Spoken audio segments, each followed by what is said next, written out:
नमस्कार मित्रांनो, लग्नाची बेडी या येणाऱ्या ट्विस्टमध्ये असे होणार की सिंधू ही विनायकला प्रॅक्टिस करण्याचा म्हणजे पायावर स्वतःच्या चालण्याचा त्याला प्रॅक्टिस करण्यासाठी सांगत असते आणि आज चक्क विनायकला ती आपल्या पायाने बॉल कसा उडवायचा हे शिकवत असते। तेव्हा विनायकला काही जमण्याचा प्रयत्न होत नसतो। सिंधू म्हणत असते की बाळा, लवकरच तू जोरात अशी किक मार म्हणजे तू ह्या पार्टिसिपेटमध्ये नक्की भाग घेऊ शकेल आणि तू स्वतःला असं हे कम्फर्टेबल कर की तू मैदानावर आहे आणि तुझे सगळे हे जे मित्र आहे ना ते तुला जिंकवण्याचा प्रयत्न करतात आणि त्याच वेळेस विनायकला त्या वाईट जे मित्र असतात की कासव आणि ससा यांची विनायकशी बरोबरी होऊ शकत नाही असे त्याला ते टोमणे देत बोललेले असतात। ते सर्व क्षण आठवतात आणि एका बॉलमध्ये तो लगेच तो बॉल आपल्या पायाने उडवतो। म्हणजे चक्क आज विनायकने आपल्या पायाने बॉल उडवला आणि तो बॉल हा राघवने झेललेला असतो।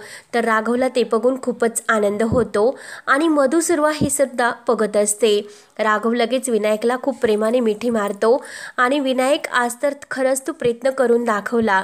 तेव्हा राघव लगेच सिंधूच्या जवळ येतो आणि सिंधूचे हात आपल्या हातामध्ये घेऊन, सिंधू खरंच आज तुझ्यामुळे हे शक्य झाले, मी तुझे हे उपकार कधीच विसरू शकत नाही असे खुश होऊन तो सिंधूला बोलत असतो। सिंधू मात्र ही राघवकडेच बघत असते आणि मधूला हे सर्व बघून खूपच तिचा जळफळाट होत असतो। त्यानंतर राघवच्या लक्षात येते की सिंधूने आपण तिला जी काही अंगठी गिफ्ट केलेली असते ती तिने सोनाराला म्हणजे त्या ज्वेलरी शॉपवाल्याला विकली। त्यामुळे राघवला सिंधूचा आणखीन राग येतो आणि त्याला ते क्षण आठवतात त्या अंगठीचे। तर लगेच तो रागाने सिंधूचे हात बाजूला झिडकारतो। तेव्हा विनायक म्हणतो की बाबा, मी अजून एकदा बॉलला किक मारू का? तेव्हा सिंधू म्हणते की नाही बाळा, आजच्यासाठी इतकेच पुष्कळ आहे। तेव्हा सावी म्हणते की विनायक, चल आपण बाहेर गेम खेळण्यासाठी जाऊयात। तर ते दोघे हाताला धरून बाहेर निघून जातात। तेव्हा राघव हा आतमध्ये जायला निघतो। तर सिंधू म्हणते की राघव, एक मिनिट, विनायकच्या पायाला हा त्रास केव्हापासून झालेला आहे? मेडिकल हिस्ट्रीसाठी मी सर्व हे प्रश्न तुम्हाला विचारते आणि तुम्ही प्लीज त्याची व्यवस्थित उत्तरे द्या। आणि विनायक आपल्या पायावर केव्हापासून चालू शकत नाही?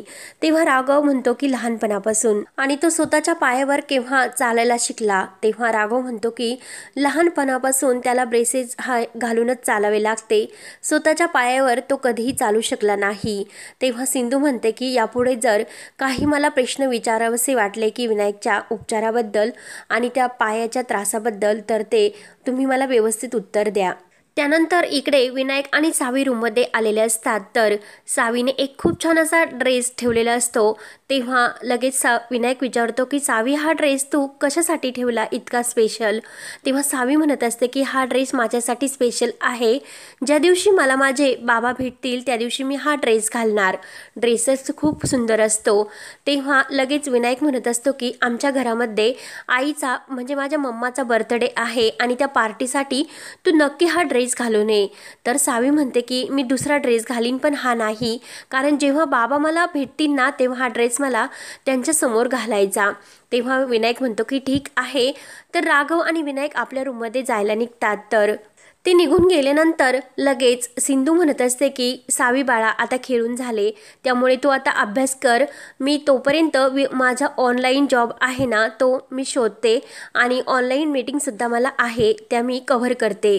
त्यानंतर इकडे बाहेर रत्नपारखी कुटुंबात जे विनायकच्या अनाथाश्रमातील मॅनेजर आणि जे संस्थेचे मेंबर असतात ते आलेले असतात आणि काही उद्घाटन असते म्हणजे मेडिकल सेंटरचे उद्घाटन करायचे असते आणि त्यासाठी ते काकू, राघव, मधू यांना ते आमंत्रित देण्यासाठी आलेले असतात। कारण ते उद्घाटन त्यांना राघव आणि मधूच्या हाताने करायचे असते, कारण काकूने त्या अनाथाश्रमाला विनायकला दत्तक घेतल्यानंतर खूप अशी मदत दिलेली असते।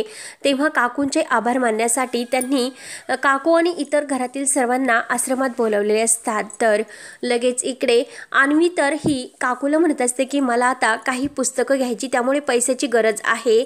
तर काकू म्हणत असते कायम जेव्हा पाहावे तेव्हा तू पुस्तकं खरेदी करण्याच्या नावाखाली पैसे घेत असते आणि ते पैसे तू कुठं उडवीत असते ते मला माहिती नाही। कायम तुझे हे आपले कपडे घालून तू आपल्या या घराचे संस्कार विसरलीस।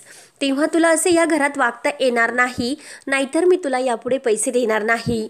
अन्वी म्हणत असते की नसले द्यायचे तर त्याची काही गरज नाही, मी दुसरी कुठून तरी पैशाची व्यवस्था करेल, पण तुमच्यापुढे मी हात पसरणार नाही.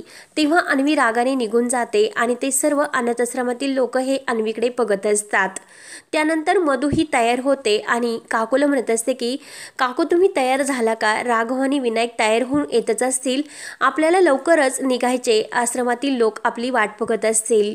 तेव्हा ते आश्रमातील लोक आलेले असतात. तर विनायकमध्ये इतका मोठा चमत्कार झाला आणि हा चमत्कार म्हणजे विनायक आपल्या पायावर कसा चालू शकला आणि हे डॉक्टर कोण आहे की त्यांनी हे सर्व केले, म्हणून ते सिंधूचं जे कौतुक करत असतात की खरंच या डॉक्टरांमुळे आपला विनायक किती लवकर बरा झाला असे आश्रमातील लोकांना समजते. आणि ते त्या जे काही मेडिकल सेंटरचे ओपनिंग करत असतात त्यासाठी सिंधूची डॉक्टर म्हणून निवड करतात आणि सिंधूसुद्धा त्याच आश्रमात ही आपला जॉब करण्यासाठी जात असते. काकू म्हणत असते की आता तेथे सुद्धा एका मेडिकल केंद्राची ही निवड म्हणजे ओपन करावं लागेल, कारण विनायकसारख्या अनेक मुलांना असा त्रास होत असेल, मग त्यांना सुद्धा डॉक्टरांची गरज आहे, म्हणून आपण त्यांच्यासाठी सुद्धा तेथे मेडिकल केंद्र ओपन करूया.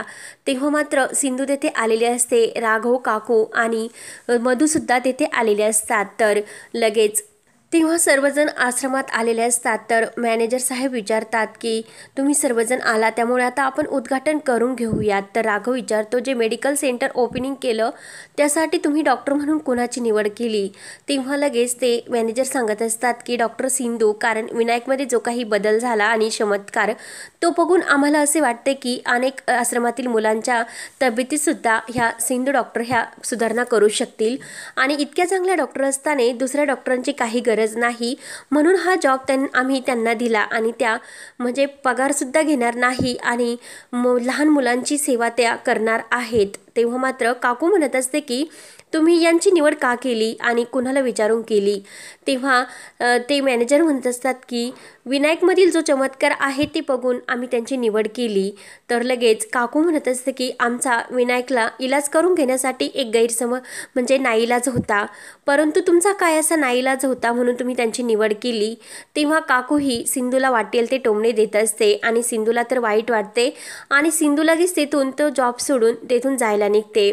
तर ते मॅनेजर हे सिंधूला थांबण्याचा आग्रह करत असतात, मात्र सिंधू काही ऐकत नाही आणि ती म्हणत असते की मला हा जॉब स्वीकारायची काही गरज नाही, कारण जेथे हे लोक असतील तेथे मी नाही थांबू शकत. तर लगेच राघव हा घाईने सिंधूच्या मागे येतो आणि सिंधूला विनवणी करत असतो की सिंधू प्लीज, विनायकसारख्या अशा अनेक लहान मुलांना तुझी गरज आहे, कारण विनायकची जी परिस्थिती झाली त्याच्या पायाला जो त्रास होतो तो इतर मुलांना व्हायला नको, कारण विनायक हा लहानपणापासून आश्रमात होता, त्याला योग्य वेळी योग्य उपचार भेटले नाही म्हणून त्याची आज अवस्था अशी झाली. तेव्हा सिंधूला तर मोठा धक्का बसतो. सिंधू म्हणते की राघव सर हे तुम्ही काय बोलता? तेव्हा राघव म्हणतो की जे योग्य आहे तेच तुला सांगतो. तेव्हा सिंधूला राघव आणि मधूच्या यांच्या नात्यातील सत्य समजते, म्हणजे विनायक हा राघव आणि मधूचा मुलगा नसून तो अनाथाश्रमातील दत्तक घेतलेला मुलगा आहे. तेव्हा सिंधू म्हणत असते की राघव सर हे कसे झाले? तेव्हा झालेला सर्व प्रकार राघव हा सिंधूला सांगतो आणि याच कारणामुळे मधू आणि मला लग्न करावे लागले, म्हणून विनायकसाठी आम्ही दोघांनी लग्न केले, परंतु आमच्यामध्ये ते कोणतेही असे संबंध नाही. मी लग्न करताना मधूला एक वचन दिले होते की सिंधूचा हक्क मी कधीही कुणाला देणार नाही आणि फक्त विनायकसाठी तुला माझ्याबरोबर आणि या कुटुंबासाठी लग्न करावे लागेल. तेव्हा मात्र सिंधूला राघवच्या खऱ्या प्रेमाची परीक्षा कळते. सिंधूला खूप मोठा पश्चाताप होतो. सिंधू म्हणत असते की आजपर्यंत राघवने इतके सहन केले आणि इथून पुढे राघव आता किती सहन करत आला आणि मला असं जलोसी फील करण्यासाठी का असे वागत असतील? तेव्हा राघव म्हणत असतो की सिंधू मला एक वचन दे, कारण की हे सत्य तू विनायकपासून लपून ठेवशील, विनायकला हे सत्य कधीही तू सांगणार नाही. सिंधू म्हणत असते की राघव सर मी कधीही विनायकला हे सत्य सांगणार नाही आणि इतर कुणाला सुद्धा. तेव्हा राघव सिंधू ही तो जॉब स्वीकारण्यासाठी तयार होते आणि शेवटी ती त्या अनाथाश्रमामधील जॉब स्वीकारते, परंतु काकूला खूप असा जळफळाट होत असतो. काकू म्हणत असते की मधू, एक गोष्ट लक्षात ठेव, तू कितीही आज सिंधूला मदत करण्याचा प्रयत्न जरी केला असला तर उद्या माझ्याकडे रडत येऊ नको, कारण सिंधू आणि राघव जर एकत्र आले तर मग कठीण परिस्थिती होईल आणि तुला रडण्याशिवाय पर्याय राहणार नाही. तर पुढे हीच काकू आपल्या सिंधू आणि राघवला एकत्र आणण्यासाठी प्रयत्न करणार असते. ते पाहण्यासाठी आपल्या चॅनलला नक्की सबस्क्राईब करत राहा.